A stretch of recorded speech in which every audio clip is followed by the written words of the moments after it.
చందమామ కథలకు స్వాగతం. ఈనాటి మన కథ తాత మూకుడు. ఒక ఊళ్ళో వెంకయ్య అనే రైతు ఉండేవాడు. అతను చాలా కష్టజీవి. కనుకనే తనకు తండ్రి విడిచిపోయిన 6 ఎకరాల పొలాన్ని కొద్ది కాలానికి 60 ఎకరాలు చేయగలిగాడు.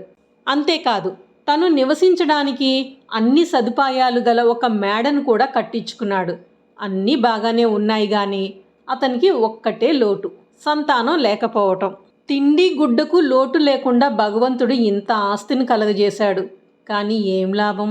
అనుభవించడానికి ఒక్క నలుసైనా లేకపోయే అని చెప్పుకుని బాధపడేవాడు. సంతానం కోసం ఎన్నో పూజలు వ్రతాలు చేయసాగాడు. కొంతకాలానికి ఆ దేవుడు దయ వల్ల వెంకయ్యకి ఒక కుమారుడు కలిగాడు. ఆ కుమారుడికి నరసింహ అని పేరు పెట్టారు.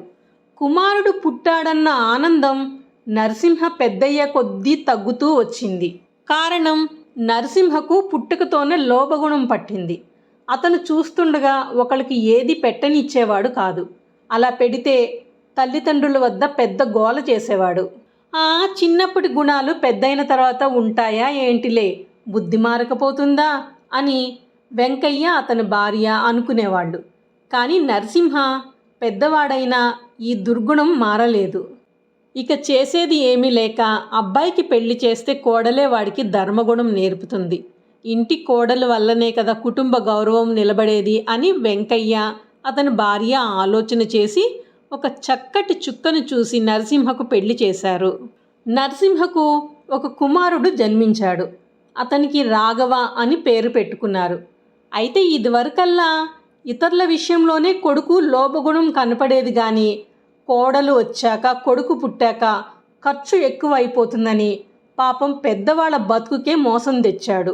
ఎక్కువ ఖర్చు కాకుండా ఉండాలనే ఉద్దేశంతో నరసింహ ఎటువంటి దుర్మార్గపు పని చేశాడంటే, తల్లిని తండ్రిని పశువుల పాకలో ఉండేందుకు ఏర్పాటు చేసి వారిని అక్కడ ఉంచాడు.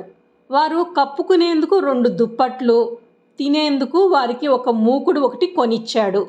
భోజనాల వేళ నరసింహ తన కొడుకు రాఘవని వెంట పెట్టుకుని వెళ్ళి వాళ్ళకి ఆ మూకుడులో చాలని మెతుకులు ఇంత గంజి పోస్తుండేవాడు.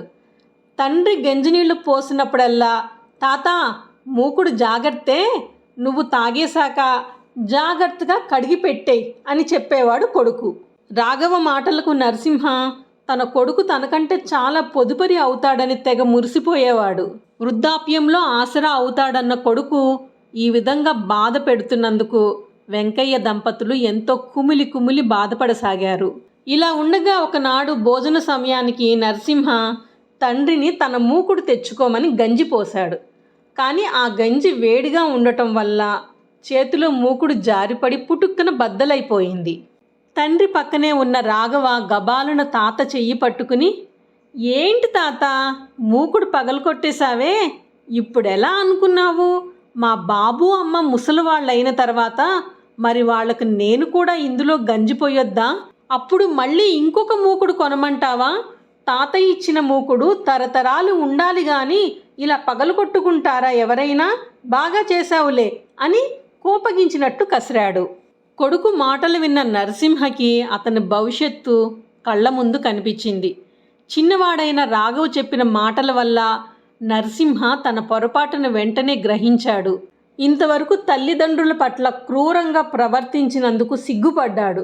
ఉత్త పుణ్యానికి నా తల్లిదండ్రులను కష్టపెట్టినందుకు ఫలితంగా రేపు తనకు ఇదే గతి కదా అని తెలుసుకుని భయపడ్డాడు కూడాను. తక్షణమే తల్లిదండ్రుల పాదాల మీద పడి ఏడ్చి క్షమాపణ వేడుకున్నాడు. కుమారుడిలో ఈ పశ్చాత్తాపం కలిగి ఇటువంటి మార్పు వచ్చినందుకు వెంకయ్య దంపతులు ఎంతో సంతోషించారు. తండ్రి బుద్ధిని మళ్లించిన చిన్నారి రాఘవను ఎత్తుకొని తాత అవ్వలు ముద్దులాడారు. ఆ సంతోషంలో వారి పడ్డ కష్టాన్ని కూడా మర్చిపోయారు. వెంకయ్య దంపతులను కొడుకు మనవడు ఆ క్షణమే మేడలోకి తీసుకుని వెళ్లారు. పెద్దవాళ్ళకే పెత్తనం అప్పగించారు. అప్పటి నుంచి ఆ కుటుంబం అందరూ హాయిగా ఉంటున్నారు. అయితే చిన్నవాడైనప్పటికీ తాత మూకుడు తరతరాల ఉండవద్దా అన్న రాఘవ మాటలు ఆ నోట ఆ ఊరంతా అల్లుకుని మనకు సామెతగా నిలిచిపోయింది. అలా వెళ్లే ముందు ఛానల్ని సబ్స్క్రైబ్ చేయండి. నోటిఫికేషన్స్ కోసం బెల్ ఐకాన్ని క్లిక్ చేయండి. వీడియోని లైక్ అండ్ షేర్ చేయండి. మరిన్ని చందమామ కథల కోసం చందమామ కథలు ప్లేలిస్ట్ని విజిట్ చేయండి.